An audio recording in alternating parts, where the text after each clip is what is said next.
Par surprise, des infirmiers anesthésistes en grève ont envahi la gare Montparnasse en début d'après-midi. Ils ont bloqué les rails et ce sont des dizaines de trains entre Paris, Bordeaux ou Rennes qui se sont trouvés bloqués ou annulés. Loïc Delamornay, Mathias Second. Négociation!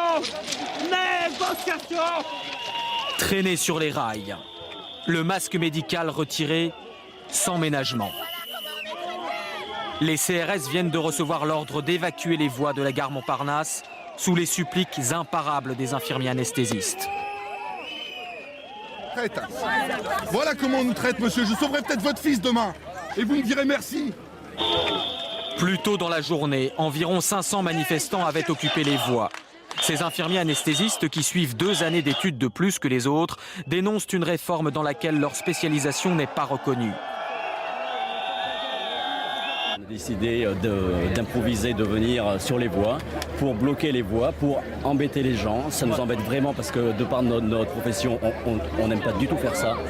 Et le problème, c'est qu'on en est là aujourd'hui. Et si on en est là, c'est qu'on est vraiment désespéré. La manifestation a paralysé une bonne partie du trafic SNCF. Au total, 60 000 passagers ont été bloqués. À l'heure actuelle, les lignes Paris-Rennes, Brest, Nantes, La Rochelle, Bordeaux, Toulouse et les Transiliens vers Dreux, Chartres et Versailles subissent encore de nombreux retards. En gare de Rennes, les passagers sont pris au piège mais soutiennent globalement les infirmiers grévistes. On pense que de toute façon celui-là arrivera qu'à Massy, donc on aura du retard et tout ça. Moi j'ai des connexions, ça va pas être possible. C'est vrai que c'est toujours un peu les voyageurs qui portent tout ça après, mais bon, en même temps, si on n'est pas entendu, je pense qu'on a envie de se faire entendre par cette voie-là. Les lignes ont rouvert progressivement en fin de journée, la SNCF attachant plusieurs trains ensemble pour écouler le trafic. Bonsoir Valérie Lerouge, vous êtes en direct, gare Montparnasse. Quelle est la situation ce soir ?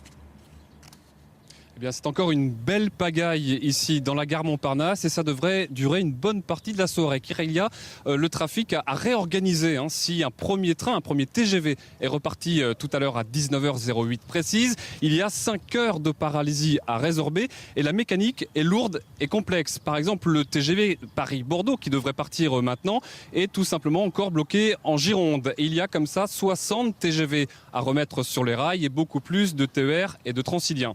Alors la SNCF va tout faire pour acheminer le maximum de clients ce soir, certes avec plusieurs heures de retard, mais elle reconnaît déjà qu'elle ne parviendra pas à satisfaire les 60 000 passagers en souffrance et beaucoup vont donc devoir dormir à l'hôtel.